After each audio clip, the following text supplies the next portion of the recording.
We've understood the intuition behind the graph attention mechanism in the previous video. Let's see how it works mathematically and in matrix form.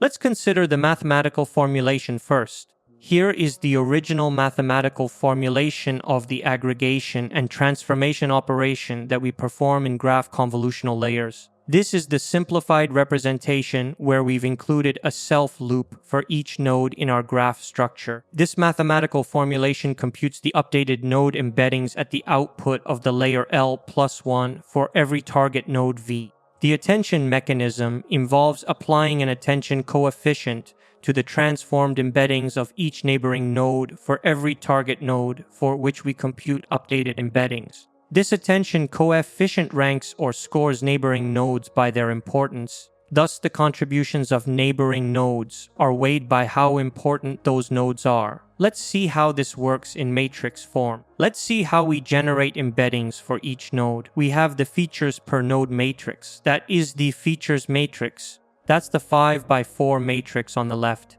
We pass this features matrix through a neural network layer. That is our learnable weight matrix, 4x8. 4x8 because every node has 4 features and the number of hidden units in the neural network we assume to be 8.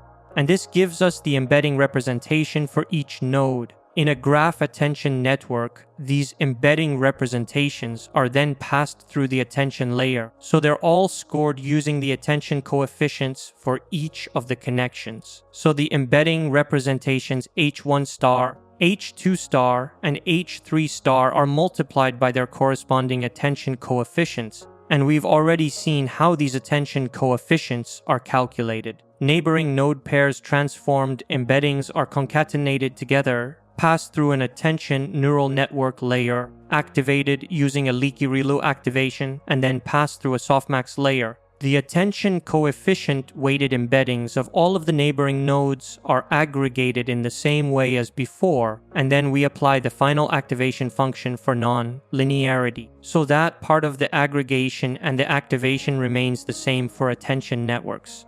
Now, usually you do not have a single attention layer, because a single attention layer does not produce stable attention coefficients. It's common practice to use multiple attention heads. This just means that you have multiple attention layers and you generate attention coefficients across multiple heads and then aggregate those coefficients together. Each attention head independently learns a unique set of attention coefficients, allowing the network to focus on different parts of the graph simultaneously. The multi-head attention mechanism aggregates diverse information from various perspectives, leading to more robust and expressive node representation.